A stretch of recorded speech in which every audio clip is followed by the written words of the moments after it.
Tuhan Yesus, kami ingin membicarakan tentang sesuatu yang sangat kami butuhkan ya Tuhan.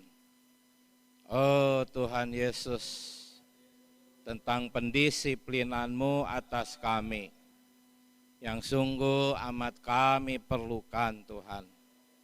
Tuhan, buatlah perkara ini menjadi terang benderang.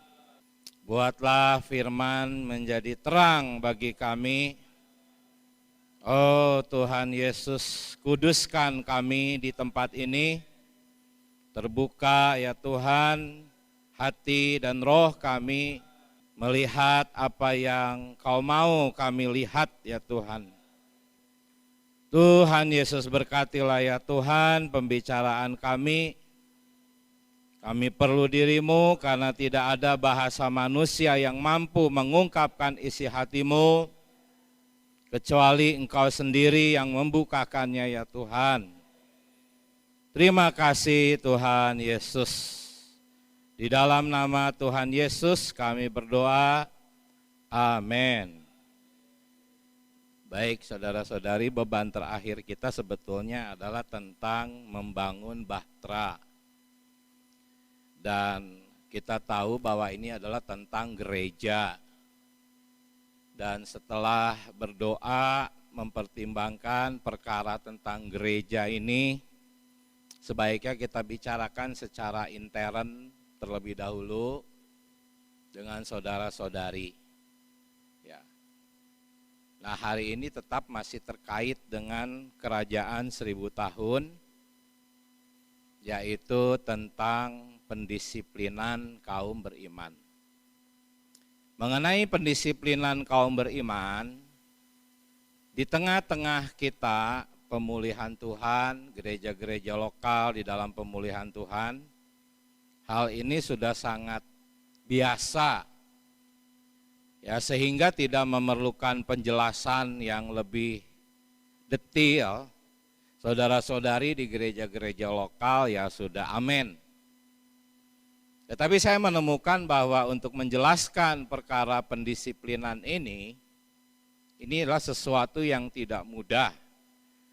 Sebab sifatnya tidak terlalu eksplisit, tidak terang-terangan Alkitab membicarakan ini. Perlu digali. Jadi Bible study kita tentang pendisiplinan ini adalah untuk memperlihatkan fakta-fakta Alkitab tentang pendisiplinan. Dan mungkin ini tidak cukup hanya satu sesi. Ya, saya nggak tahu apakah bisa 2 sesi atau bahkan 3 sesi. Nah, hari ini kita akan membicarakan dahulu dasarnya. Ya. Saudara-saudari membutuhkan konsentrasi karena sangat banyak ayat yang akan ditampilkan. Ya. Nah, sama-sama kita baca ayat ini terlebih dahulu. Siapa bertelinga, hendaklah ia mendengarkan apa yang dikatakan Roh kepada jemaat-jemaat. Barang siapa menang, ia tidak akan menderita apa-apa oleh kematian yang kedua. Nah, ini ada satu kutipan, saudara-saudari. Ada orang mengatakan bahwa kaum beriman akan dibangkitkan sebelum kerajaan 1000 tahun. Dan tidak mungkin dimasukkan ke dalam lautan api, yaitu kematian kedua. Tetapi saudara-saudari, seperti yang dikatakan di sini bahwa Alkitab itu tidak sesederhana itu. Ya. Jadi hari ini kita akan melihat Alkitab yang membicarakan perkara pendisiplinan dalam hal ini. Ya, di dalam ayat yang tadi kita baca, itu ada hubungannya dengan kematian yang kedua. Dan memang tidak sederhana cara Alkitab membicarakan ini. Pertama-tama kita harus melihat bahwa kata menderita ini sangat dapat diterjemahkan dengan dirugikan. Ya. Jadi kita harus membacanya sesuai teks asli. Barang siapa menang, ia tidak akan menderita kerugian. Itu ya poinnya. Kata-kata pembuka dari ayat ini adalah apa? Ayat ini dituliskan kepada malaikat di sini tuh utusan, ya, utusan gereja di Smyrna.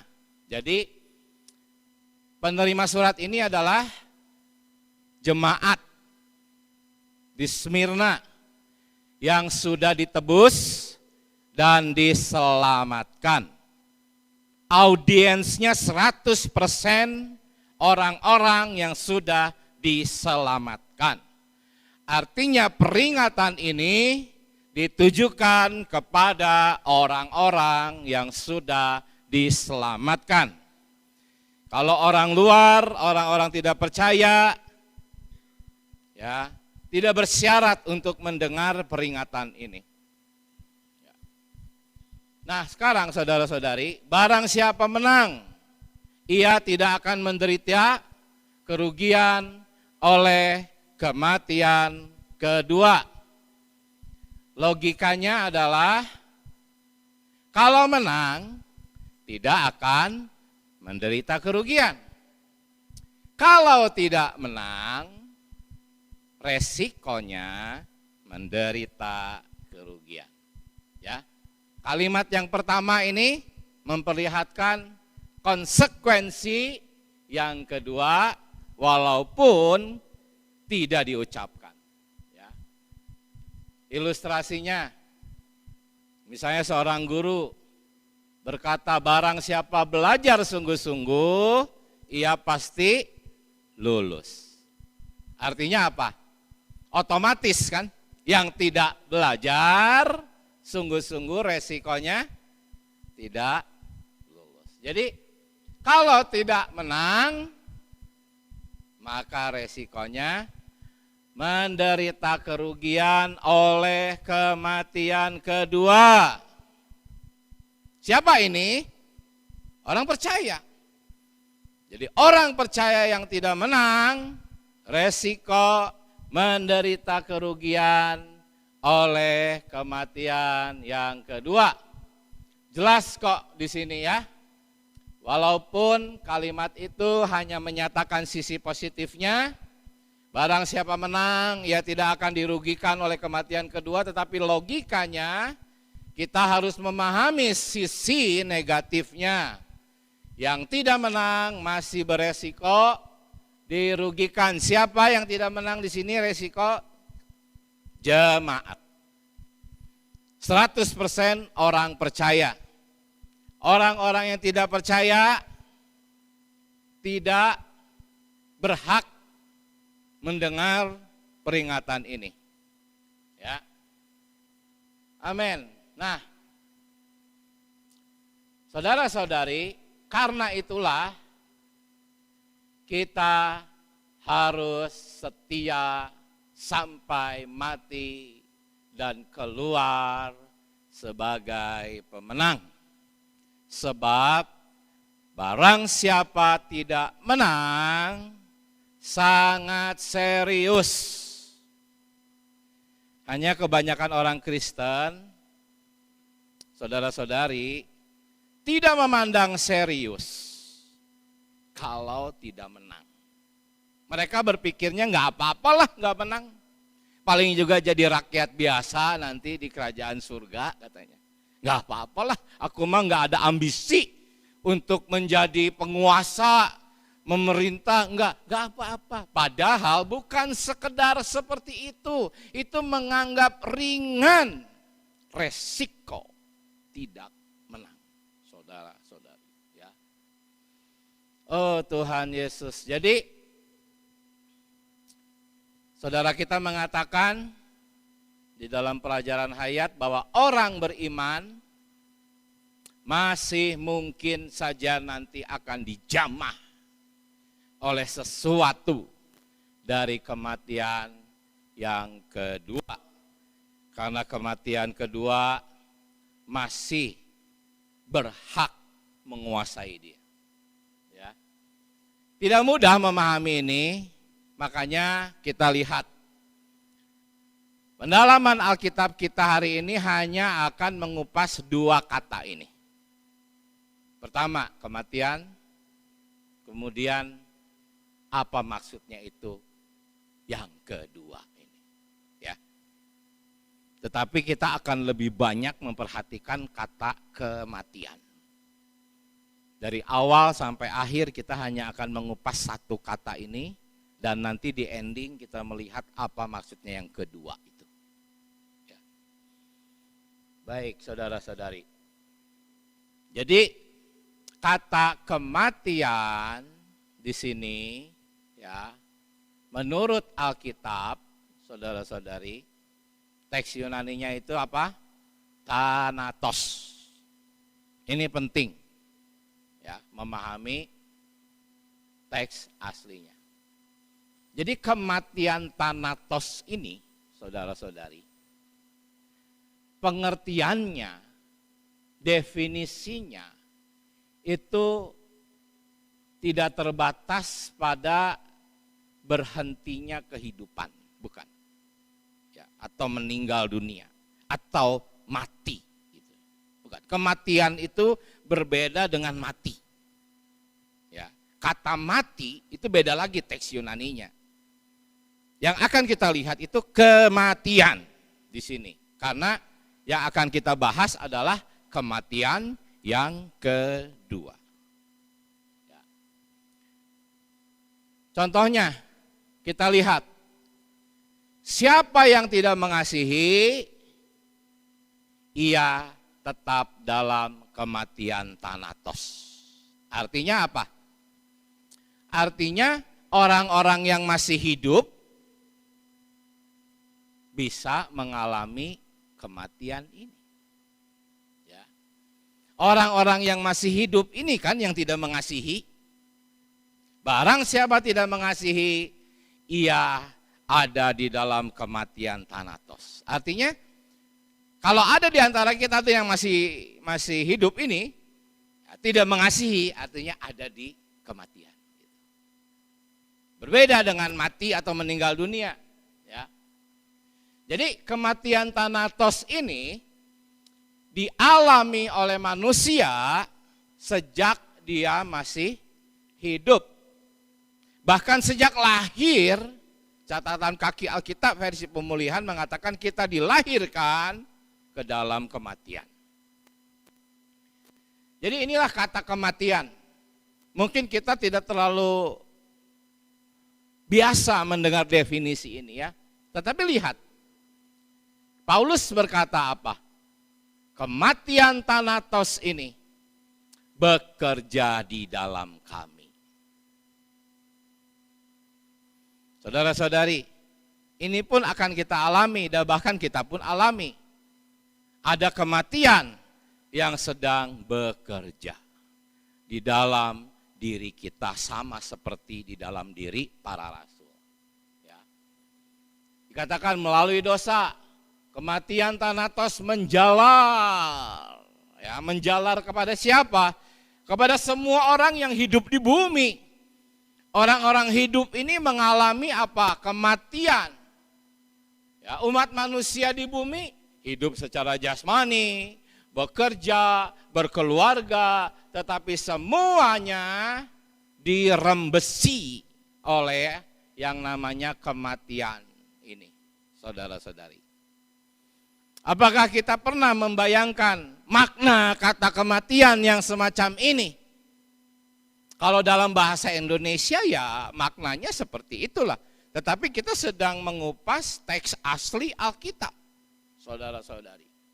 Dan penulis Alkitab, Allah sendiri menampilkan kematian seperti ini. Dia bisa bekerja di dalam diri kita, saudara-saudari. Inilah kematian yang dialami oleh kita sejak kita masih hidup, bahkan sejak kita dilahirkan. Ya. Nah sekarang di dalam Alkitab bahasa Indonesia, kata thanatos ini diterjemahkannya ke dalam dua kata, yaitu kematian dan maut. Kalau kata mati itu beda lagi, ya. Mati itu teks Yunaninya apotesko. Jadi apa? Saudara-saudari, kematian itu berbeda dengan mati. Ya, contohnya ketika Tuhan Yesus datang, Lazarus udah mati. Ya, Maria berkata, Marta berkata, wah kalau engkau di sini dia tidak akan mati. Kematian itu bukan mati, saudara-saudari, ya. Karena itu kita harus jelas membedakannya. Nah sekarang, dalam teks Yunaninya, kata thanatos itu tidak ada dalam bentuk dua kata seperti dalam bahasa Indonesia. Yaitu apa? Kematian dan maut. Sama-sama kata benda. Ya. Kalau di dalam teks Yunaninya hanya ada satu, thanatos, ya sudah. Ya. Jadi, supaya kita bisa lebih mudah, kita harus menggunakan salah satunya saja. Supaya lebih mudah. Ya. Karena keduanya sama. Baik kematian atau maut, dua-duanya thanatos gitu. Nggak ada bedanya. Dua-duanya diterjemahkan dari kata yang sama. Nggak bisa kita anggap sebagai dua konsep yang berbeda. Ya. Baik itu maut maupun kematian. Hanya para penterjemah itu menggunakan dua kata ini hanya untuk memberi nuansa saja. Gitu. Kalau maut tuh lebih puitis, lebih bersifat sastra. Tetapi maknanya ya thanatos, kematian pun thanatos. Contohnya orang itu mengalami kematian. Lalu orang itu dijemput maut. Sama saja ya. Saya harus menekankan ini kenapa? Karena nanti kita akan ganti kata maut dengan kematian. Kenapa? Karena kita mau mempelajari kematian kedua. Ya, supaya lebih mudah dan lebih konsisten gitu ya. Tetapi kalau kita mau membicarakan hal-hal yang non Alkitab, pakai bahasa Indonesia, ya bolehlah kita bedakan makna maut dengan kematian, gak ada masalah, sah saja itu. Tapi kita sedang membicarakan thanatos. Kita sedang membicarakan thanatos sehingga kita harus menggunakan hanya satu kata saja supaya lebih mudah dipahaminya. Ya. Jadi kalau kita sekarang nanti kita akan ganti, saudara-saudari, yaitu apa? Kematian kedua ini untuk mempelajari ini, kata maut kita ganti saja dengan kata kematian supaya lebih mudah, lebih konsisten, kita bisa melihat makna thanatos, yaitu thanatos kedua, kematian kedua. Ya. Nah, di dalam Alkitab, kata kematian ini itu memiliki dua penampakan. Ingat di dalam Alkitab tuh Alkitab bahasa Indonesia kata-katanya ada dua ya, kematian dan maut. Tetapi saya anggap hanya satu saja yaitu kematian. Tetapi dia tampilnya dalam dua penampakan, saudara-saudari. Yaitu sebagai persona kematian, yaitu sebagai kuasa, kekuatan, dan sebagai pekerjaan kematian. Ya. Nah, kita lihat kematian sebagai persona, saudara-saudari, itu seolah-olah dia itu bisa hidup, aktif, bekerja, memerintah, bahkan menjadi musuh. Ya. Lihat, ini ayat-ayatnya. Kematian berkuasa. Dari zaman Adam sampai zaman Musa. Siapa ini? Ini kayak satu pemerintah. Teks aslinya thanatos ini. Lalu ada seruan, hai kematian, dianggap sebagai satu orang. Di mana sengatmu? Ya, dan dianggap sebagai musuh-musuh yang terakhir akan dibinasakan adalah kematian. Ya. Di dalam teks LAI-nya bisa maut, bisa kematian. Jadi inilah kematian, saudara-saudari. Inilah makna kata kematian. Kita harus jelas. Karena bahasa Indonesia, pemahaman tentang kematian jauh dari fakta-fakta Alkitab ini. Ya, kematian itu dianggapnya sebagai kata kerja, mati. Padahal beda, ini kata benda. Ya. Nah, wujud yang kedua, penampakan yang kedua, itu seperti satu pekerjaan. Siapa yang mengerjakannya? Ya si persona kematian itu. Gitu. Kematian bekerja di dalam diri kami. Ini sebenarnya suatu bentuk pekerjaan. Tetapi yang mengerjakannya ya sama si persona ini. Hanya persona ini enggak kelihatan. Dia kelihatannya, terekspresinya lewat pekerjaan-pekerjaannya. Tetapi sama namanya, thanatos, kematian. Ya, penderitaan kematian. Bahaya-bahaya kematian. Nanti kita kupas ayat-ayat ini. Upah dosa adalah kematian. Kematian menjalar. Ini semua bentuk pekerjaan.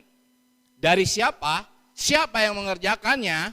Yaitu si persona kematian ini. Ingat, kita sedang membahas thanatos. Thanatos kedua, kematian kedua. Dan saya sedang mengupas kata kematian. Sampai Anda bisa benar-benar melihat makna kematian ini. Ditampilkan sebagai persona kematian dan sebagai pekerjaan dari si persona itu, saudara-saudari. Ya. Nah, jadi persona kematian itu adalah aktornya, namanya sama thanatos. Peristiwa-peristiwa kematian itu apa? Itu yang dikuningi penderitaan, bahaya-bahaya. Bahaya-bahaya di sini Paulus daftarkan lebih hampir 30 jenis bahaya. Dia dirajam, dia menderita, dia difitnah, dia hampir mati, terombang-ambing di laut. Wah banyak. Itu semua adalah bahaya-bahaya thanatos. Itu semua adalah pengalaman-pengalaman thanatos. Penderitaan, penyakit, bahaya itu adalah pekerjaan dari kematian. Jadi pernah nggak Anda berpikir bahwa pekerjaan kematian itu bukan hanya bikin orang hidup jadi mati, bukan. Bukan membuat orang yang tadinya ada di wilayah hidup dipindahin ke wilayah mati, bukan. Bukan berhentinya kehidupan. Saya harus mengulang-ulang kata kematian sampai kita terbiasa, saudara-saudari. Karena kita nggak biasa, dalam bahasa Indonesia nggak ada konsepsi kematian dalam pemahaman yang semacam ini, saudara-saudari. Ya, jadi kematian itu seorang aktor, dan aktor ini tidak kelihatan, tetapi dia terekspresi lewat banyak penderitaan. Ya, hari ini apa yang sedang Anda alami? Sakit, lemah tubuh, bahaya, kesukaran, bencana, itu pekerjaan siapa? Pekerjaan si kematian. Kematian ini adalah satu persona, seseorang yang hidup berkepribadian, melakukan pekerjaan untuk apa? Membuat Anda mengalami kematian. Mengalami kematian di sini bukan meninggal dunia, itu sih endingnya. Memang meninggal dunia salah satu dari pekerjaan kematian. Tetapi itu endingnya saja, saudara-saudari. Ya. Nah, personanya tidak pernah terpisah dengan pekerjaannya. Di mana ada si pelaku, ada juga pekerjaannya. Dan dimulai dari apa? Dari penderitaan sampai ke kebinasaan. Nah, ini kutipan dari pelajaran hayat Wahyu Berita 56. Segala keadaan, ya. Cuman saya ingin menggarisbawahi dulu, ini dua aspek pekerjaan kematian. Kalau tadi dua penampakan, ada aktor, ada apa? Pekerjaan. Nah, kalau ini dua aspek pekerjaannya, ya. yaitu prosesnya dan endingnya. Ya. Di sana katakan di pelajaran hayat, segala keadaan negatif berhubungan dengan kematian. Semua kelemahan jasmani, mental, rohani berasal dari kematian. Kelemahan, ya kelemahan tubuh, kelemahan fisik, kelemahan mental apapun itu sebetulnya adalah kunjungan kematian. Kematian lagi berkunjung kepada Anda, ya. Kematian itu tidak datang secara langsung dalam bentuk pekerjaan meninggal dunia, itu enggak langsung. Itu nanti terakhir. Dia datang dulu mengunjungi dalam bentuk penyakit, ya. Penyakit diikuti oleh kematian. Ya. Dengan demikian, kelemahan dan penyakit itu semua berasal dari si persona kematian itu. Jadi Anda ini sebetulnya sudah mengalami kematian. Anda ini sudah mengalami pekerjaan si kematian. Yang nanti akhirnya tubuh jasmani Anda akan habis, mati. Ya. Tetapi kita akan lihat lebih banyak dari sekedar ini. Jadi saudara-saudari, bukan hanya soal penyakit. Nanti kalau kita kupas lebih dalam, semua masalah, kesukaran, itu ada daftarnya, itu Paulus lebih dari 20. Itu pun Paulus katakan sebagai pekerjaan si kematian. Ya, jadi masalah hidup, kesulitan, ya, stres, tertekan, takut, gelisah, khawatir, itu semua tuh sebetulnya pekerjaan kematian. Ya. Ini kita sedang membahas apa? Satu kata ini nih, kematian. Kematian itu seperti racun ular, ayatnya ini ya. Hai kematian Thanatos, di manakah sengatmu? Jadi dia tuh punya sengat kayak racun ular. Ya. Ketika racun itu masuk ke dalam kita mulai merasa apa? Lemah, sakit, panas, sesak nafas, ya. Akhirnya apa?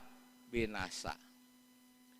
Tetapi ketika kita sedang mulai sakit, sesak napas, itu pun kematian. Itu pun sudah merupakan kematian, pekerjaan kematian. Jadi kematian itu ada dua aspek. Ada prosesnya, proses kematian, dan ada endingnya, akhir dari kematian. Nah, inilah yang dinamakan dengan akhir kematian ini sering kita namakan dengan apa? Kebinasaan.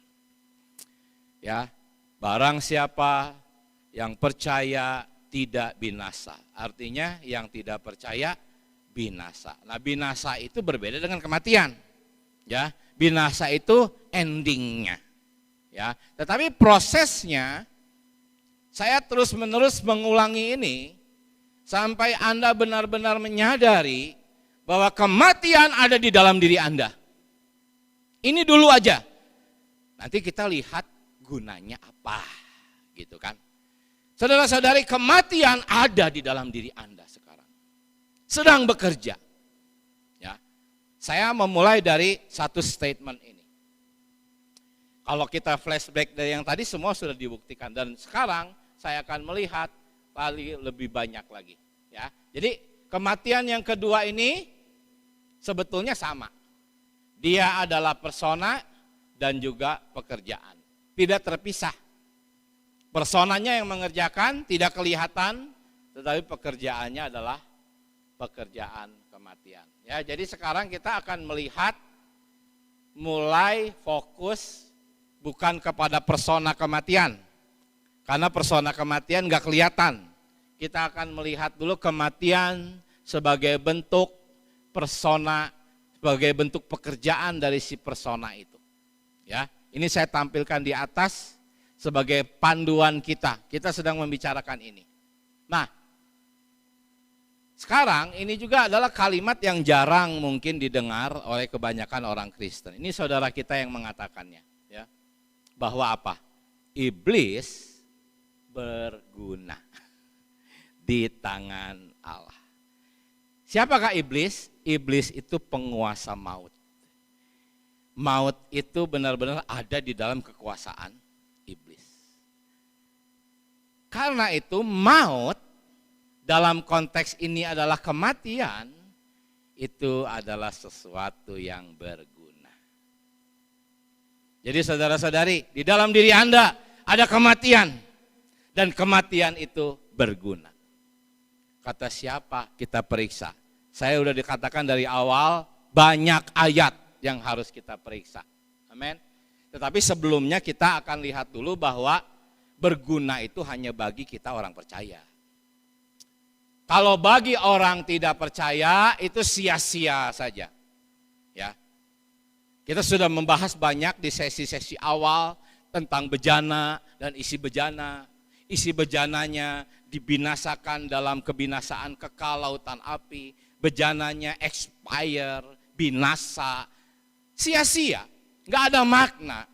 Jadi ingat, kematian itu berguna hanya untuk orang-orang percaya. Amin. Nah, saudara-saudari, seperti yang tadi sudah dijelaskan, bahwa kelemahan, penyakit, kesulitan, penderitaan itu berhubungan dengan kematian. Tetapi yang sedang kita rasakan hari ini itu bukan kematian kedua, melainkan kematian pertama. Ya. Anda dan saya hari ini harus sadar di dalam diri Anda ada pekerjaan kematian. Tetapi bukan kematian yang kedua, melainkan kematian yang pertama. Kalau Anda mengalami sakit, masalah, kesulitan hidup, apapun berbagai jenis, ingat, itu pekerjaan kematian yang pertama. Ya. Hari ini Allah memakai kelemahan, penyakit, kesulitan, penderitaan. Apa ini? Kita sudah bahas tadi semua. Kematian. Tetapi kematian yang pertama. Untuk apa? Untuk mendisiplinkan, menghajar atau mengajar agar apa? Agar Anda dan saya bertumbuh dalam hayat. Berguna enggak? Berguna.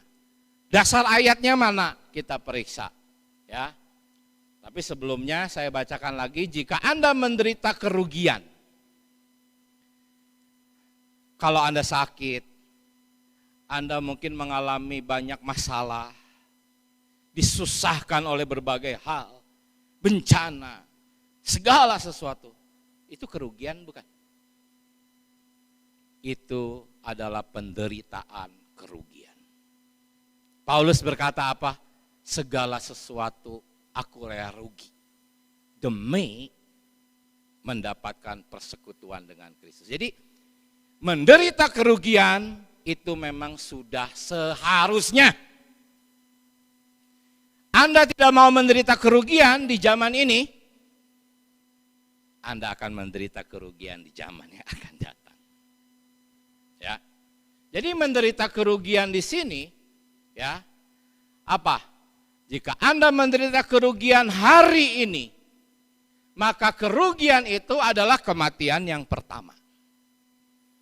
Tetapi jika Anda menderita kerugian setelah nanti Anda dibangkitkan, Anda meninggal dulu, masuk dulu Firdaus, lalu dibangkitkan, menghadap tahta pengadilan Kristus, maka kerugian yang akan Anda alami akan berhubungan dengan kematian yang kedua, saudara-saudari. Ya. Semoga Anda bisa jelas makna kata kematian. Bahwa kematian itu kalau mau kita ringkas apa? Penderitaan. Itulah kematian. Begitu Anda mengalami penderitaan, ingat, itulah kematian. Dan itu kematian yang pertama. Itu berguna untuk membuat Anda dewasa dan matang. Ketika Anda menjadi pemenang, ya, Anda sudah tidak akan lagi mengalami kematian. Yaitu kelemahan, penyakit, masalah. Kenapa? Karena hari ini pekerjaan kematian sudah melakukan tugasnya. Gitu. Dia sudah melakukan tugasnya sampai Tuhan lihat cukup. Anda jadi pemenang, sudah nggak perlu lagi mengalami kematian yang kedua, saudara-saudari. Kematian yang kedua adalah penanggulangan Allah, ya, menurut pelajaran hayat. Penanggulangan Allah ini bukan penghukuman Allah, ingat, berbeda. Penanggulangan itu berbeda dengan hukuman atau balas dendam gitu ya. Allah nggak pernah balas dendam kepada kita. Dia menanggulangi kita. Jadi kematian kedua itu penanggulangan Allah terhadap manusia setelah dia mati. Kalau sebelum dia mati itu kematian yang pertama, bukan kematian yang kedua. Ya, karena para pemenang tidak menyisakan apa-apa yang perlu ditanggulangi Allah, seperti Henokh. Henokh sudah habis, ya, kematian sudah mengerjakan pekerjaannya sehingga Henokh diangkat sudah. Ya. Karena udah nggak ada lagi yang harus dikerjakan oleh kematian yang pertama. Sehingga kelak ketika orang-orang lain menderita kematian yang kedua, para pemenang udah nggak menyisakan apa-apa lagi yang membuat kematian berhak atas dirinya. Karena kematian sudah melakukan tugasnya di zaman kematian yang pertama. Sehingga mereka nggak perlu lagi menderita apa-apa. Barang siapa menang, dia tidak akan menderita apa-apa oleh kematian yang kedua. Ya. Nah, sekarang ini masih tentang kematian. Ini akan memperjelas betapa bergunanya kematian di tangan Allah dan bagi kita. Kata kematian tuh begitu sangat menakutkan, ternyata sangat berguna, saudara-saudari. Ya, ingat kematian di sini tadi sudah dijabarkan, penderitaan, kelemahan, penyakit, masalah dan segala macam. Itu adalah kematian thanatos. Lihat, Paulus berkata apa? Kami terus-menerus diserahkan kepada kematian thanatos. Siapa yang menyerahkan? Semuanya ada dalam kedaulatan Allah. Ya, apakah Anda mau berdoa seperti ini? Tuhan, kami mau diserahkan ke dalam kematian. Kalau mau artinya Anda sudah nangkap visi. Ya, lihat, diserahkan kepada kematian supaya apa? Hasilnya lihat. Hayat Yesus menjadi nyata. Lihat pekerjaan kematian. Nanti kita akan melihat sebetulnya si persona kematian ini itu tuh dikendalikan oleh Allah. Ya, kurang pinter sebetulnya dia itu. Sehingga dia bisa bekerja untuk kepentingan Allah. Lihat, kematian bekerja di dalam diri kami. Hasilnya apa? Hayat bekerja di dalam saudara-saudari. Anda yang melayani, kalau Anda mau terus-menerus diserahkan kepada kematian, hasilnya hayat akan bekerja dalam gereja. Ya. Jadi jangan menganggap rendah atau negatif orang yang lagi sakit. Ya. Jangan menghakimi. Ya. Watchmeni dalam penjara 20 tahun, saudara-saudari. Apa? Nulis buku? Enggak. Cuman menghasilkan 8 surat pendek. Enggak ada tulisan-tulisan pengajaran. 20 tahun. Tetapi hasilnya apa? Dia diserahkan kepada kematian dalam penjara, penderitaan, hayat bertumbuh dalam gereja. Kalau dalam gambaran perjanjian lama tuh imam-imam yang memikul tabut. Di belakangnya tuh bangsa Israel ikut. Imam-imam itu menginjak air duluan di Danau Yordan. dia berdiri sambil pikul itu tabut di atas air, airnya terbelah, umat Israel menyeberang. Tetapi si imam-imam menderita dia. Menderita mikul tabut. Ya, tahan berjam-jam dia pikul demi umat Israel menyeberang. Itulah kondisi watchmeni ketika dia dalam penjara.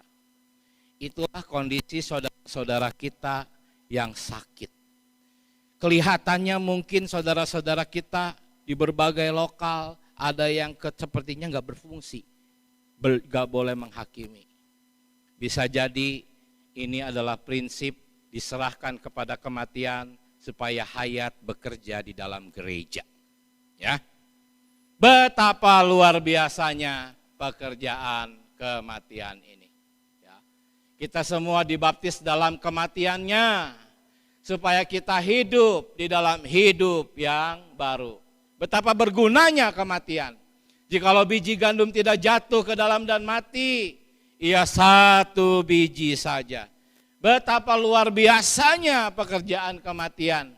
Ya, jadi benar-benar iblis itu berguna di tangan Allah. Ya, di sini ada banyak hal yang ingin saya bacakan. Ya, ini sangat penting juga. Ayub itu baik ya saudara-saudari, tetapi hanya Allah yang tahu bahwa Ayub punya kebutuhan. Ya. Sehingga apa? Saat itu Allah izinkan iblis hadir di dalam rapat itu. Saya ceritakan singkat aja supaya saya nggak terlalu banyak baca ya. Jadi ketika iblis hadir, iblis itu belum ada pikiran tentang Ayub. Mungkin dia juga nggak tahu ada orang yang namanya Ayub. Allah yang nyolek dia. Hei iblis, dari mana kamu? Oh, kamu lagi jalan-jalan berkeliling. Kamu nggak ngelihat si Ayub? Baca aja nanti.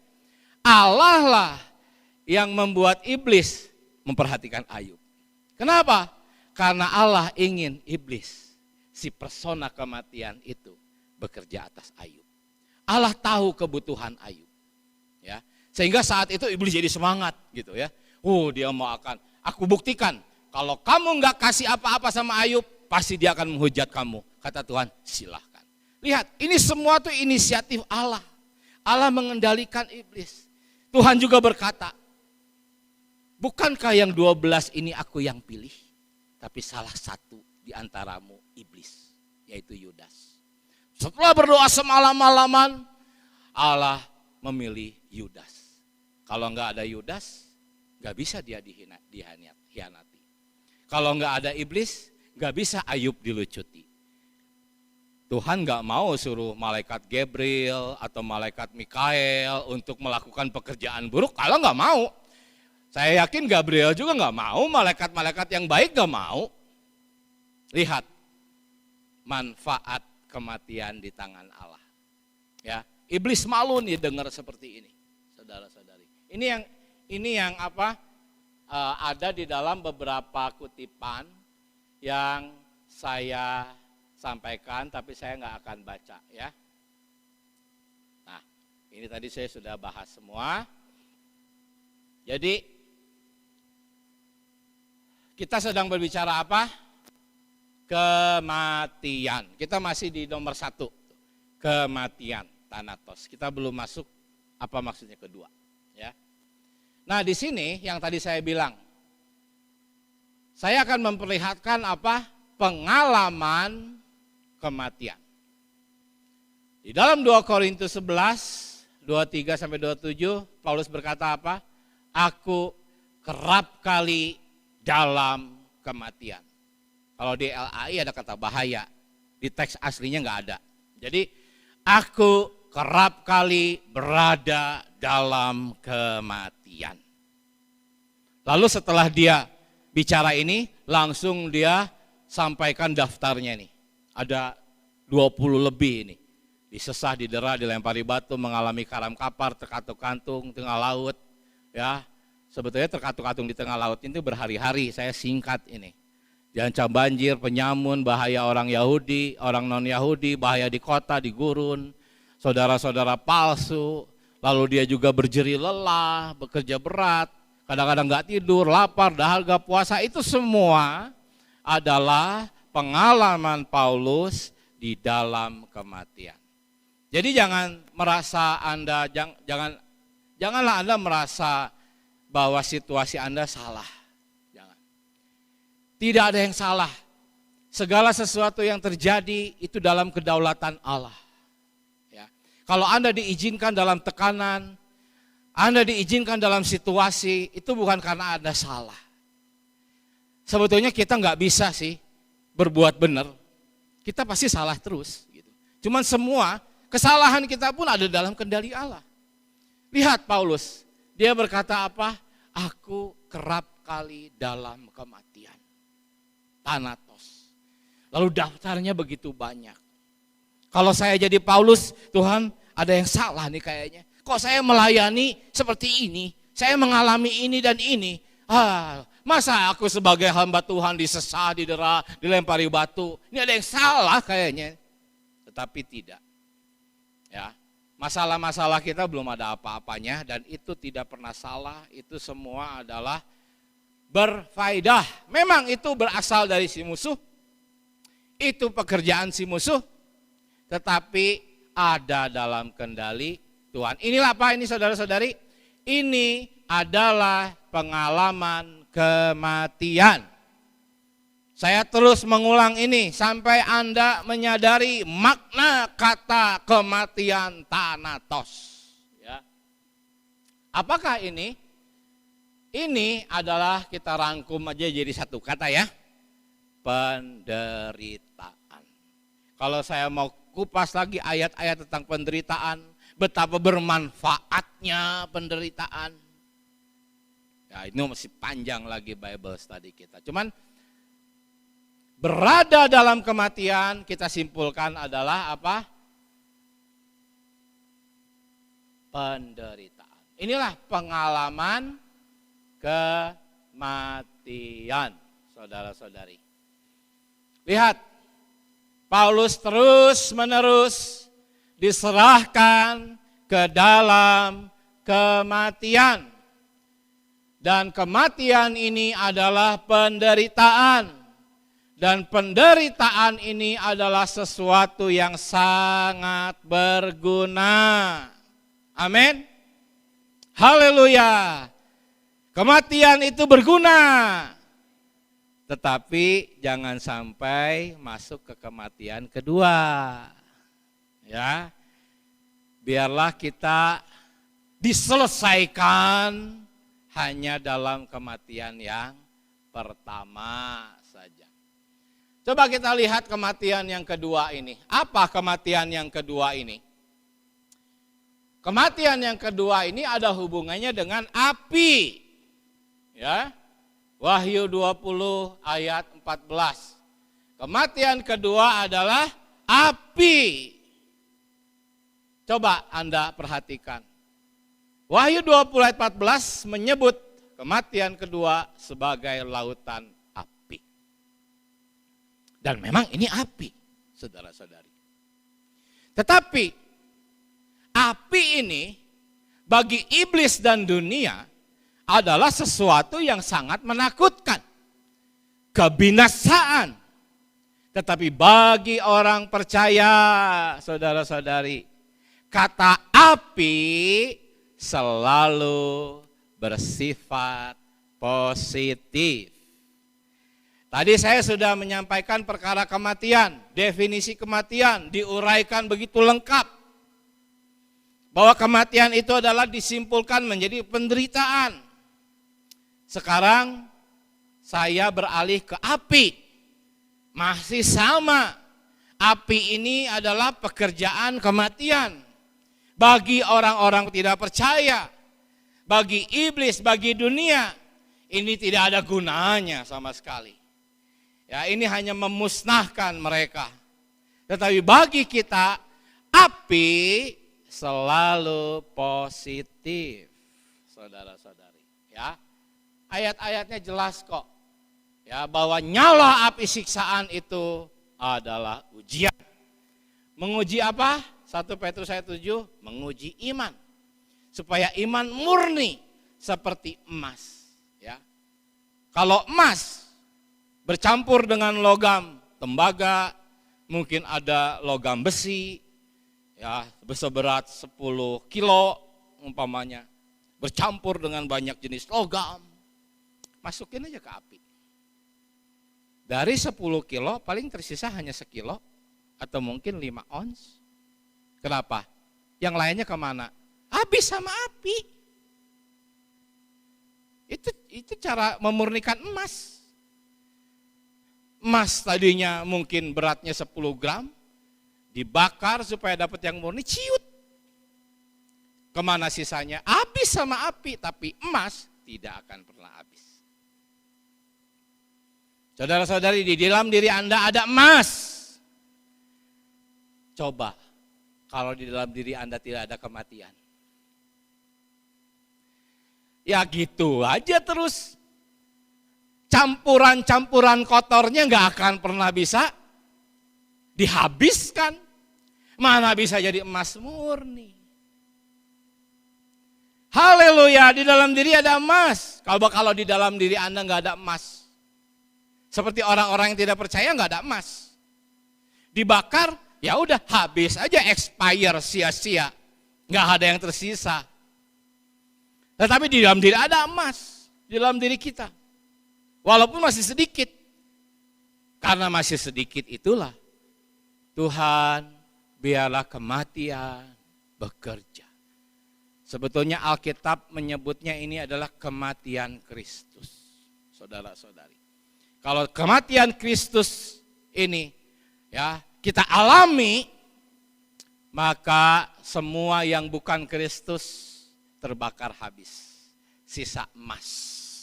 Ya. Itulah api. Coba kalau nggak ada api, bagaimana emas nasibnya? Yang udah kecampur baur sama logam besi, ada tembaga di sana, ada banyak hal. Bagaimana nasib emas? Ya gitu aja terus. Tetapi haleluya ada api. Api bagi kita itu selalu positif. Bahkan kematian yang kedua itu pun juga positif. Ya, tetapi saya nggak mau harus dibereskan di kematian yang kedua. Lihat 1 Korintus 3:15 diselamatkannya melalui apa? Api. Lihat Ibrani 12:29 Allah kita apa? Api yang menghanguskan. Memusnahkan, arti menghanguskan itu menghabiskan, teks aslinya tuh. Melahap habis, makna sesungguhnya itu. Apa yang dilahap habis? Emas tadi yang dilahap habis oleh api apa? Ya yang bukan emas. Di dalam diri Anda, Kristus tidak pernah akan habis oleh api. Jangan khawatir. Api hanya akan melenyapkan unsur-unsur yang bukan Kristus di dalam diri Anda. Karena Allah kita adalah Allah yang melahap habis apa? Rumput, kayu kering, jerami dilahap habis oleh Allah. Ya. Haleluya buat kematian. Tetapi kematian yang pertama. Jangan sampai kita harus mengalami kematian yang kedua. Jadi saudara-saudari, kita sekarang beralih kepada gunanya kematian itu apa? Ya. Dari tadi kita sudah membahas kematian itu berguna, kematian itu api itu positif, api itu berguna. Kegunaannya supaya apa? Supaya hayat Yesus menjadi nyata. Di mana? Di dalam tubuh Anda. Tubuh Anda yang masih fana ini dipakai untuk mengerjakan pekerjaan Yesus. Anda mengerjakan pekerjaan Yesus sehingga Yesus menjadi nyata. Inilah kegunaan daripada api. Yesus menjadi nyata apa? Anggaplah kebahagiaan apabila kamu jatuh ke dalam berbagai-bagai pekerjaan kematian. Wah, berita apa ini? Anda harus menganggap itu kebahagiaan kalau Anda jatuh ke dalam berbagai-bagai pekerjaan kematian. Kenapa? Karena itu akan membuat Anda matang, membuat Anda murni. Inilah yang dimaksud hayat Yesus menjadi nyata. Anda menjadi matang karena berbagai-bagai pekerjaan kematian, saudara-saudari. Jadi pekerjaan kematian itu supaya Anda menjadi matang. Kalau LAI-nya itu sempurna, tapi teks aslinya teleioi itu bisa dan sangat sah diterjemahkan dengan matang. Ya. Jadi saudara-saudari, Anda harus matang. Dari tadi kita kan membicarakan soal kematian itu berguna. Betul? Jadi menderita kerugian itu apa maksudnya? Ketika Anda mengalami kematian, itu memang menderita kerugian, tetapi menderita kerugian yang positif, yaitu menderita kerugian di zaman ini. Ya, tetapi kalau Anda tidak mau menderita kerugian di zaman ini, Anda benar-benar rugi. Itulah yang dimaksud menderita kerugian di dalam Wahyu pasal 11. Menderita kerugian di sini itu negatif. Tetapi kalau karena kematian pertama Anda menderita kerugian, itu positif. Kalau Anda tidak mau menderita kerugian dalam kematian yang pertama, Anda akan benar-benar rugi.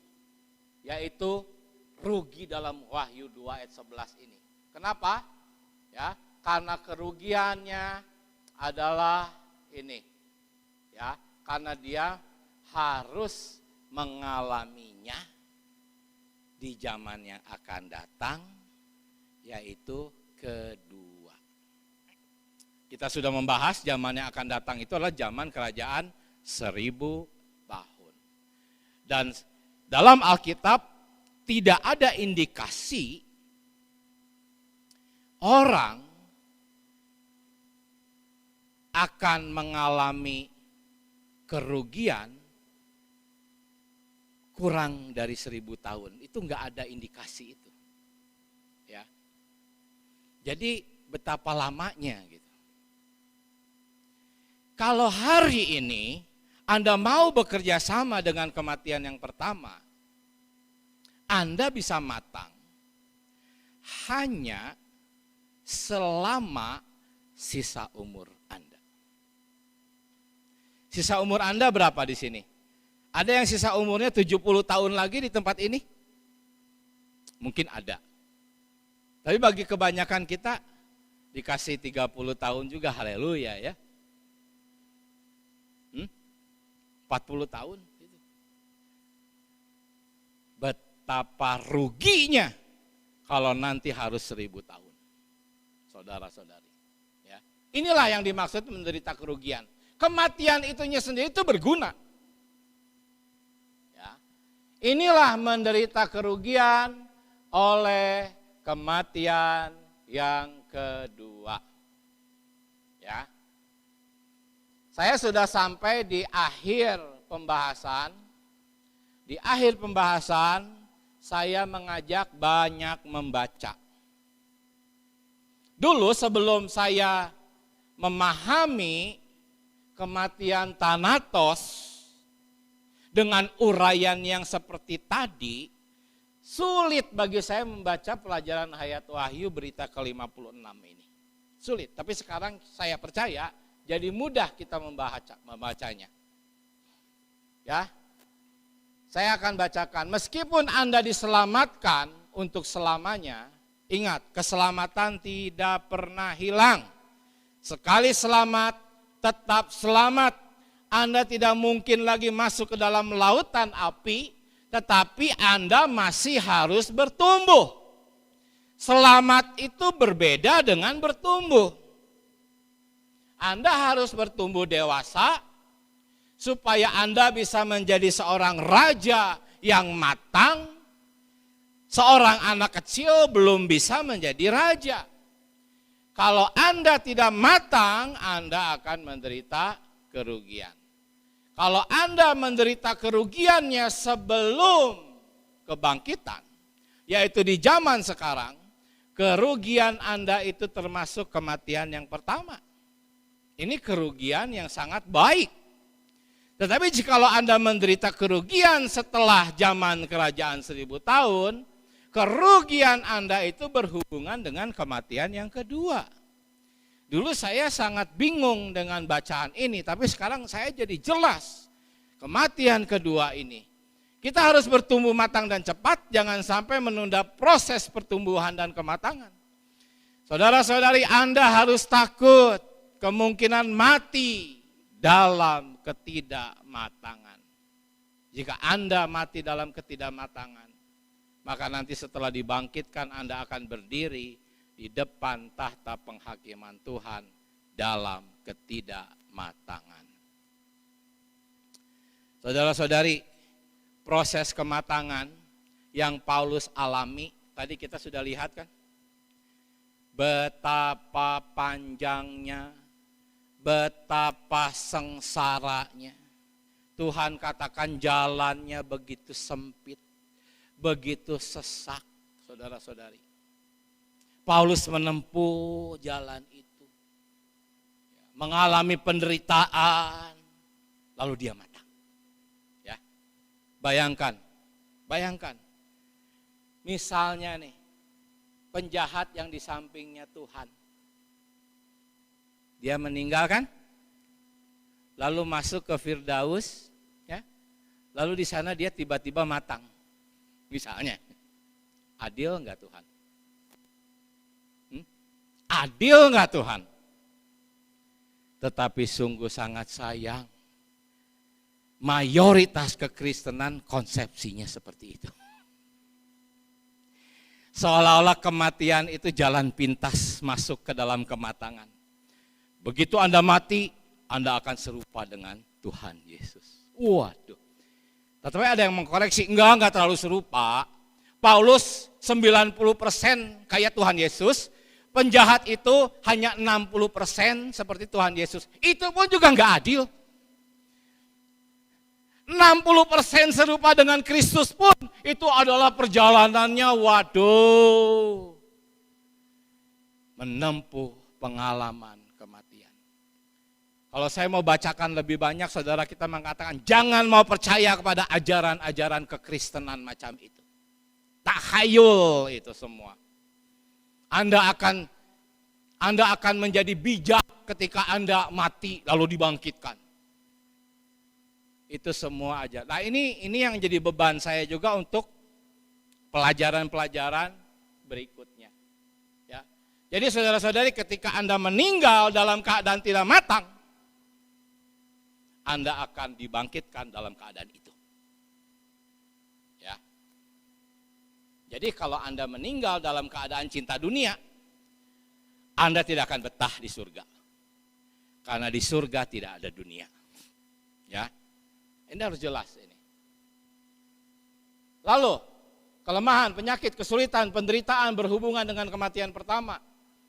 Ya, hari ini Allah sedang memakai kematian pertama ini. Kelemahan, penyakit, kesulitan, penderitaan. Menderita kerugian hari ini. Untuk apa? Untuk mendisiplinkan Anda, menghajar kita supaya kita matang, bertumbuh. Ya, di zaman nanti yang terakhir, zaman kerajaan 1000 tahun. Allah bahkan akan menggunakan hal-hal yang berhubungan dengan kematian kedua untuk mendisiplin dan menghajar kaum beriman yang belum matang. Dia akan melakukan itu semua dengan tujuan yang positif. Ya, ingat, bukan balas dendam Allah itu. Kita kadang-kadang ke anak sendiri gitu. Ya kalau udah marah, pukul, bukan mau mendidik itu. Kayak balas aja kesel gitu ya. Enggak, Allah enggak pernah balas dendam. Positif, tetapi walaupun demikian saya tidak mau menderita di kematian kedua. Betapa ruginya itu, 1000 tahun. Ya, tetapi itulah Allah akan memaksa mereka bertumbuh ke dalam kematangan. Sehingga apa? Sehingga mereka bisa dipersiapkan masuk Yerusalem baru. Karena orang-orang yang masuk Yerusalem baru kekal, ya itu pasti semua sudah matang. Saudara-saudari, ya. Jadi bagaimana keadaan hari ini? Ini adalah perkataan saudara kita ya di pelajaran ayat kitab Wahyu. Bagaimana keadaan hari ini? Masihkah Anda bersifat daging? Masihkah Anda mengasihi dunia? Bertengkar sama istri? Memberontak melawan suami? Jika keadaan demikian, apa yang akan Anda katakan kepada Tuhan nanti? Lalu apa yang akan Tuhan katakan? Dia akan memberitahu Anda bahwa Anda perlu menderita supaya matang. Anda memerlukan sesuatu dari kematian kedua menggarap Anda. Sebab Anda masih berada di bawah kuasa kematian kedua. Masih ada unsur-unsur yang bukan Kristus. Itu masih haknya api itu membakar. Karena masih ada sisa-sisa yang bukan Kristus. Jadi api itu masih berhak untuk membakar Anda. Ya. Bukan membakar Anda, membakar yang bukan Kristus. Dan sesuatu dari kematian yang kedua itu pasti akan sangat menyulitkan. Saudara-saudari. Ya. Anda akan mengatakan, ampunilah aku Tuhan, aku mati dalam ketidakmatangan, aku masih tidak matang, belas kasihani aku Tuhan, beri aku waktu untuk matang. Kata Tuhan apa? Oh, zaman sudah berubah. Ya, zaman kerajaan 1000 tahun kamu akan diletakkan ke dalam satu situasi yang akan membuatmu bertumbuh. Positif, tapi mengerikan gitu. Setiap orang dalam situasi itu akan dijamah oleh sesuatu yang berhubungan dengan kematian kedua. Dapat dipastikan situasi itu sangat tidak menyenangkan. Saudara-saudari, ini kebenaran yang murni. Ya. Dari tadi saya sudah menyampaikan kegunaan kematian. Dari tadi faktanya begitu jelas. Betapa bergunanya kematian. Bagi si penjahat yang ada di samping Tuhan. Ya, dia memang mau harus kematian kedua. Tetapi itu berguna buat dia. Jadi bukan untuk menghukum, bukan untuk membinasakan. Ingat, bukan untuk Allah balas dendam, tidak. Allah mengasihi, positif. Tetapi walaupun demikian, kita yang masih ada kesempatan, biarlah kita selesaikan dalam kematian yang pertama. Ya. Hanya para pemenang, orang-orang yang berbagian dalam kebangkitan yang terbaik, tidak akan dapat dikuasai oleh apapun kematian yang kedua. Mereka telah lulus dari semua kelemahan, penyakit, kesulitan, penderitaan. Ya, kenapa? Karena mereka sudah bereskan di zaman ini. Mereka tidak memberontak kepada Tuhan. Mereka menjalani sambil tetap menikmati Tuhan. Penderitaan-penderitaan mereka jalani. Jalan sempit mereka jalani. Segala macam pengalaman kematian mereka jalani. Mereka tidak lari ke dunia. Mereka tidak berbuat dosa. Tetap setia ikut Tuhan walaupun dalam situasi yang buruk. Ya sudah, beres kematian bekerja. Rela mereka. Ya, sehingga nanti nggak ada lagi sisa-sisa yang harus dibakar. Inilah Wahyu 20 ayat 6. Itulah maksudnya. Berbahagialah dan kuduslah ia yang mendapat bagian dalam kebangkitan pertama. Kematian yang kedua tidak berkuasa lagi atas mereka. Mereka akan memerintah sebagai raja bersama-sama dengan dia 1000 tahun lamanya, saudara-saudari. Ketika para pemenang masuk ke dalam kerajaan 1000 tahun, bagian atas untuk meraja bersama Kristus, mereka tidak akan mengalami lagi kelemahan, penyakit, masalah, kesukaran. Dengan kata lain, mereka tidak lagi diganggu oleh kematian. Ini kesimpulannya, saudara-saudari, untuk mencapai kematangan rohani dibutuhkan proses bertumbuh menuju kematangan, dan proses itu membutuhkan waktu. Minggu depan kita akan lihat betapa pengajaran-pengajaran yang mengajarkan bahwa Anda akan matang sempurna waktu Anda meninggal dunia. Oh, betapa tahayulnya itu, betapa jahatnya itu membuat orang-orang menjadi gadis bodoh. Bodoh orang-orang seperti itu. Minyaknya tetap sedikit, tapi karena bodoh ya santai orang, nanti begitu aku meninggal kan minyakku jadi penuh. Ternyata mempelai datang, pusing cari minyak dia, minta ke yang gadis bijak, gak ada, beli kamu katanya. Ya, saudara-saudari, butuh waktu untuk matang itu, saudara-saudari. Mungkin ada yang Anda merasa, waktuku tinggal dikit, tubuhku lemah, penyakitku kronis. Doa. Kalau Anda doa dengan tulus, Tuhan kasih waktu. Tuhan kasih waktu supaya Anda bisa matang, asal jangan diboroskan waktunya. Ya, lihat, pergunakanlah waktu yang ada. Ada orang-orang yang harusnya sudah jadi pengajar, tapi masih doyan susu. Belum bisa makan makanan keras. Kenapa memboroskan waktu? Jangan memboroskan waktu, saudara-saudari. Sibuk dengan hal-hal dunia, tidak menebus waktu untuk bertumbuh, akhirnya kehabisan waktu. Dan barang siapa tidak menang, ingat, dia akan dijamah oleh kematian yang kedua.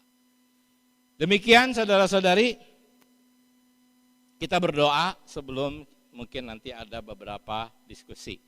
Tuhan Yesus, terima kasih buat berita ini. Biarlah berita ini Tuhan pakai untuk menggenapi dan memperlengkapi semua pendengar. Oh Tuhan Yesus, betapa kami perlu waktu, dan tolong kami tidak memboros-boroskan waktu. Kami mau Tuhan, kematian pertama tuntas mengerjakan pekerjaannya di zaman ini dalam diri kami. Selamatkan kami dari menderita kerugian oleh kematian yang kedua. Terima kasih Tuhan, biarlah penghiburan-Mu atas kami hari ini kami nikmati. Haleluya. Di dalam nama Tuhan Yesus kami berdoa. Amin. Silakan saudara-saudari, ada yang menanggapi? Catatan kaki saja. 1 Korintus 2, karena itu buanglah segala kejahatan, segala tipu muslihat, dan segala macam kemunafikan, kedengkian, dan fitnah. Dan jadilah sama seperti bayi yang baru lahir, yang selalu ingin air susu yang murni dan yang rohani, supaya olehnya kamu bertumbuh dalam beroleh keselamatan. Jika kamu benar-benar telah mengecap kebaikan Tuhan, dan datanglah kepadanya batu yang hidup itu, yang memang dibuang oleh manusia tetapi yang dipilih dan dihormati. Filipi 1 ayat 22 juga mengatakan, bahwa jikalau aku hidup untuk Kristus. Filipi 4, 8 dan 9, marilah pikirkanlah perkara-perkara yang baik, ya, perkara-perkara yang manis, perkara-perkara yang sedap didengar. Kolose 3, 1, 2 dan 3 juga mengatakan, kalau kamu telah dibangkitkan dalam Kristus, marilah kita pikirkan perkara-perkara yang di atas. Tapi ingat, kita harus tetap bekerja, tetapi bekerjanya untuk ada standarnya untuk Tuhan. Itu catatan kaki saja. Terima kasih Saudara Diki. Puji Tuhan. Amin. Ada lagi saudara-saudari? Ya, saya bagi nikmat juga ya saudari buat berita malam hari ini. Saya memakai satu ayat tadi yang sudah disampaikan, disinggung sedikit oleh saudara kita, yaitu Matius 7 ayat 13 dan 14 ya. Dikatakan ayat-ayat ini adalah demikian, masuklah melalui pintu yang sesak itu, karena lebarlah pintu dan luaslah jalan yang menuju kepada kebinasaan, dan banyak orang yang masuk melaluinya. Dua 13-nya, 14-nya, karena sesaklah pintu dan sempitlah jalan yang menuju kepada kehidupan, dan sedikit orang yang mendapatinya. Saudara-saudari, hari ini banyak di dalam kekristenan itu memiliki satu konsep yang tidak tepat. Ya, setelah dia percaya, diselamatkan, semuanya lancar. Nah, itu salah satu konsepnya ya. Sehingga dia banyak masuk kepada jalan yang lebar dan luas. Ya, karena dipikir ini anak Tuhan, anak raja, harus semuanya beres-beres semua gitu ya. Nah, ternyata itu menuju kepada kebinasaan ya, saudara-saudari. Tetapi sesungguhnya ayat 14 dikatakan bahwa jalan anak-anak raja itu jalan yang sempit, jalan yang sesak, karena jalan ini jalan menuju kepada hayat. Ya, tadi sudah dikutip 2 Korintus 4:12, maut giat di dalam aku dan kamu, dan hidup giat di dalam aku, saudara-saudari. Nah, tetapi saya punya satu perasaan demikian. Yang terpenting ketika dalam satu proses kematangan ini, kita mengambil satu sikap Paulus, yaitu banyak perkataan yang disampaikan oleh Paulus ya. Aku lebih suka bermegah di dalam penderitaan, di dalam penganiayaan dan sebagainya. Tadi juga dikatakan bahwa yang kukehendaki adalah mengenal kebangkitan dan persekutuan di dalam penderitaannya. Saudara-saudari, pekerjaan harus disertai dengan satu sikap yang tepat. Pekerjaan kematian itu ketika diizinkan oleh Allah, dan pekerjaan itu yang menghasilkan hayat, harus memiliki satu sikap yang tepat. Ya, saya ingat satu kisah orang-orang Israel ketika di padang gurun, mereka diizinkan tidak ada daging, diizinkan tidak ada roti, tetapi mereka bersungut-sungut. Ya, mereka menyalahkan Tuhan. Apakah itu menghasilkan pertumbuhan hayat? Tidak. Ya, mereka mati di padang gurun. Nah, tetapi saudara-saudari, jadi proses kematian yang bekerja di dalam diri kita, sikapnya harus seperti Paulus. Mengucap syukurlah di dalam segala hal. Bersukacitalah senantiasa. Nah, proses pekerjaan kematian ini yang akan menghasilkan pertumbuhan hayat di dalam kita. Nah, tetapi kalau kita menyikapi pekerjaan-pekerjaan kematian itu dengan bersungut-sungut, menyalahkan Tuhan terlebih lagi, itu tidak akan pernah menghasilkan pertumbuhan hayat di dalam kehidupan kita. Nah, saya sangat ditegur dalam perkara ini, karena bagi saya semua orang yang sudah diselamatkan pasti mengalami proses pekerjaan kematian ini, kematian pertama dalam kehidupan kita. Tetapi yang menjadi salah satu konsep yang salah itu tadi, ketika dalam mengalami pekerjaan kematian yang pertama dalam kehidupan kita, kita sikapnya salah di hadapan Tuhan. Ya, kita menyalahi Tuhan, Tuhan kok enggak adil, aku ini kan udah memberikan waktu buat engkau, melayani buat engkau, seperti Paulus ya, tapi kenapa engkau izinkan aku gitu kan. Nah, itu kan satu sikap yang tidak tepat, satu sikap yang tidak pernah menghasilkan pertumbuhan hayat. Sehingga kita, waktu kita mengalami kematian yang pertama di zaman ini, kita tetap juga mengalami kematian yang kedua, karena kita tidak memiliki satu sikap yang tepat. Bagi saya, terang saya hari ini adalah, oh Tuhan Yesus, ketika di zaman ini kita diizinkan satu pekerjaan kematian yang pertama di zaman ini, kita harus tertuju kepada, seperti yang dikatakan oleh kitab Ibrani ya, marilah kita melakukannya dengan mata yang tertuju kepada Kristus. Sehingga pekerjaan kematian yang pertama itu kita singkapi dengan satu ucapan syukur. Ya, kalau Paulus katakan bahwa aku lebih suka bermegah di dalam penderitaan, saya tidak bisa bayangkan, ya responnya Paulus, terima kasih Tuhan.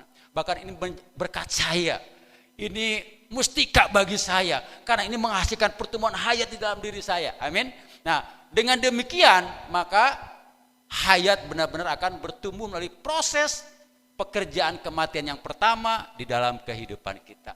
Ya, semoga umur yang Tuhan masih berikan, sepanjang umur itu ada, maka pekerjaan kematian yang pertama akan bekerja.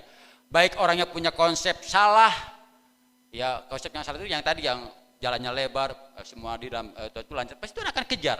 Karena Tuhan tidak pernah ketika keselamatan itu datang selesai. Tuhan pasti punya tujuan kepada semua orang yang sudah diselamatkan, yaitu akan masuk kepada satu pekerjaan ini tadi. Nah, orang-orang yang memiliki konsep yang salah pun akan mengalami seperti ini, saudara. Tetapi sayang, pastinya mereka akan menyikapi, merespon dengan yang tidak tepat itu tadi. Ya hari ini semoga kebenaran itu menjadi visi bagi kita, minimal waktu kita mengalami satu proses pekerjaan kematian yang pertama, kita dengan memandang kepada Yesus. Waktu istri ngomel-ngomel sama saya nggak lagi lawan dia gitu kan. Terlebih ketika merasa diri saya benar, kamu yang salah, dia marah-marah sama saya. Wah, kamu harus kejar karena kamu yang salah. Nah, tetapi saudari seperti tadi kesaksian saudara Rosmeni ya, waktu dia disalahpahami, ya di penjara, tapi ingin ditebus, ingin dibebaskan, dia tetap menerima itu semua dengan penuh ucapan syukur. Kenapa? Karena visi mengendalikan saudara Rosmeni, bahwa pekerjaan kematian yang pertama menghasilkan pertumbuhan hayat di dalam kita. Saudara-saudari, apapun bentuknya, kekurangankah, sakit penyakitkah, mari kita hadapi, kita nikmati semuanya itu dengan penuh ucapan syukur kepada Tuhan. Karena kita sudah melihat satu visi yang sudah dipaparkan pada malam hari ini. Itu kenikmatan yang saya bisa bagikan malam hari ini, saudara. Mungkin ada yang lain, masih ada waktu mungkin. Amin. Kalau tidak ada, kita lanjut di ruang makan ya. Kita bersekutu di ruang makan. Amin. Puji Tuhan. Haleluya.